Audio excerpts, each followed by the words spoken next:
All right, guys, Talena from Girlie Garage joining us up here on the Hello. Up? Okay, first off, your outfit is dope.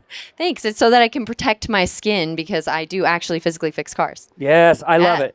All right, you're on the Nexen live stage. Look at this crowd. Ooh, what's up, guys? People are coming in. Yeah, Girlie Thursday. Garage in Hell the yeah. house. Let's go.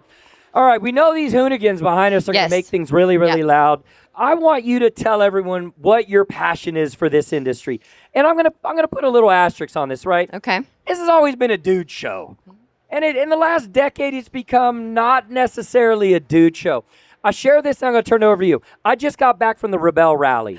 Yes. It was amazing. I'm so glad you supported that. 67 teams, 120 competitors. Amazing. And it's an all-female rally that started up in Mammoth Mountain. I connected with them in Glamis. Okay. And watched them navigate and traverse over the sand. It was freaking awesome. My schedule is nuts. I travel covering everything in the auto industry. Yes. Kristen calls me and says, hey, can you come out and do this? Drove 5 hours with and a you camera said yes. guy. I did. I slept in a tent. I'm not going to lie. At like midnight, I grabbed my camera guy. I'm like, look, we're out of this tent. He was in a different tent, by the way. I just make me clear on that. We went to the Best Western 32 minutes away in Brawley. I'm like, I'm going to go sleep. I need a shower. I just needed to sleep in a bed, and I want a coffee in the morning. All right, so I digress. Your passion for what you do is amazing. Thank you. Why, where, how?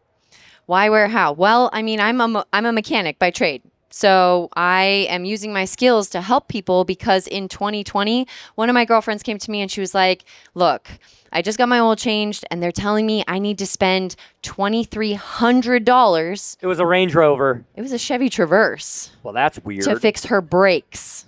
And I was like, she was like, they're telling me they're metal to metal. They made it sound really scary. I use this car to carry my kids.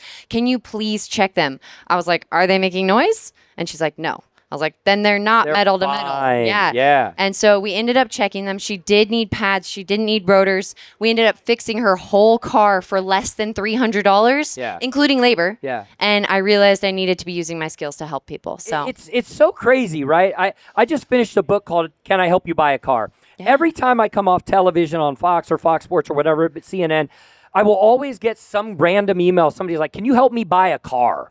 Because when you go to buy a car, it's like this experience that you had, right? A car that costs $45,000, they're going to mark that thing up. I saw a Raptor R yesterday on Marketplace for $143,000.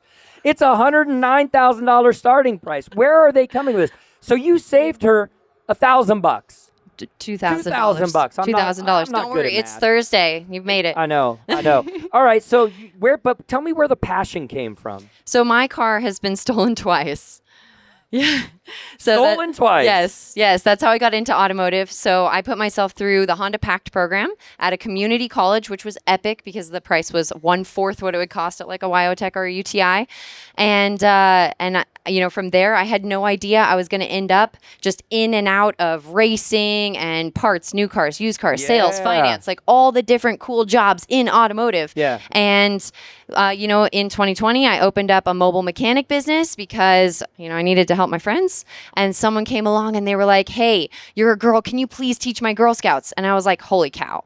You can help a tiny handful of people if you physically fix their cars, but you can help millions of people if you teach them how to have honest conversations with mechanics. Yes. So that's where the passion comes from is I know I'm capable of helping millions of people, and you can't take knowledge away from people. You can't. And I think the thing is that in today's market, right, it's easy to go on YouTube and find dude fixes cars.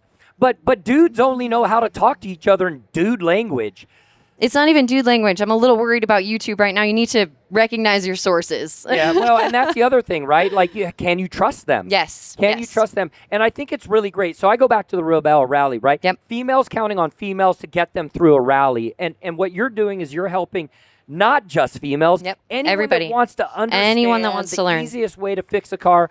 while saving money, which is incredibly important. Yeah, right? and it's not even just fixing a car. Not that many people are DIY, but you need to understand this giant machine that you climb into every single day and hurdle yourself down the freeway 80 miles an hour. We need to know that your tire pressures are accurate, that you're getting the best gas mileage you possibly can, because here in California, it's like $6 a gallon. It is. So we want to make sure that you're getting the best gas mileage and also that you're safer and more confident on the road, because if that is nagging in the back of your mind that you're like, wait a second, my car's making a weird noise, I don't want to take it to the mechanic because they're going to tell me it's, $1,000. Yeah. We want to overcome that. Yeah. I think that's such a great value proposition. I always talk about my dad. He's like my best friend. I love him to death. He's not mechanical. He wouldn't even change oil growing up. I had to teach myself everything about a car. Good job. And making mistakes, like thinking I could take brakes off at 16 and then not knowing how to put them back on and panicking because my dad's coming home to see the brake pads. And also there wasn't YouTube. In the driveway. There wasn't YouTube. There was back no then. YouTube. I had the Encyclopedia Britannica, like the kit that you bought out of the newspaper on Sundays. Can you open it up and find like how to screw up a car? Yeah, my picture was next to it. Good job. But then you grow and you get better at it. All right, so as you think about the progression of what you're doing, how do people follow? Like, where do people go to follow you right now? So right now we are breaking into a bigger market. So we are available in person in San Diego, but all of the digital content is free on the YouTube, Facebook, Instagram, TikTok, LinkedIn. We're trying to keep it to everybody who wants that. So right now we're looking for other educators. So people who are passionate about teaching, we want to bring that to every major metropolitan city across the US. So if people are passionate about teaching, I will teach you the car stuff. Let's get that out there. Tracy, will you connect her after this with the team that was up here earlier? Repeat the name for me. Winning Circle Project. See, that's why we're here. That's why we're at SEMA. Do you know them? No, but I would love to meet them. So we left 2 or 3 spots open on this stage for things that we walk around the show floor and see. Yes. So we're walking down the middle of Central Hall yesterday. I see this beautiful Factory 5 Mustang. Black on black's my favorite car. Jim Farley, president of Ford Motor Company, has one that he races. And so I was like, I just was struck by the car. Oh my goodness, it's the best car I've seen. Best of show. Immediately, best of show. And then the guy came over and talked to me and he's like, look, we work with a high school in New York, and we've now got 7 high schools competing against each other. We're training the next group of tradespeople to help build cars. Now they're at 16 and they're going national with this. Wow. That's the same thing. The resounding theme, education, education, education. Yes. Well, and the thing is they might be training mechanics, but only 10%, this is a very small number, only 10% of those who go through automotive school end up as a mechanic. So if you can show somebody that looks like you, a lot of people realize, they're like, oh, I can't be a mentor. Yes, you can. Yeah. Go be a mentor for anyone younger than you, anyone 18 months behind you. Go be a mentor, because that person is going to learn, oh, I could be in marketing, I could be in accounting, I could be in all these different cool things in automotive, because we need all those people. One of my best.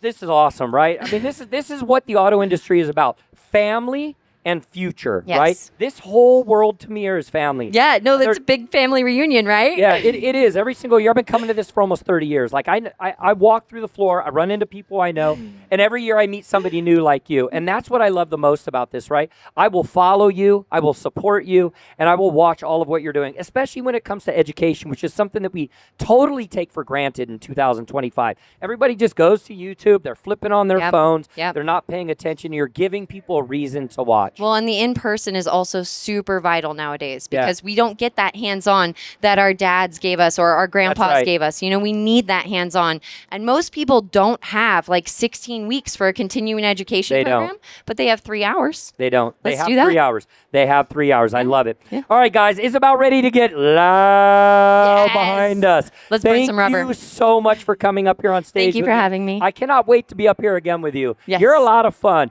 If y'all aren't following Girlie Garage, you got to go online, follow Girlie Garage. Thank you, sir. It was lovely meeting you. Let's go. Woo!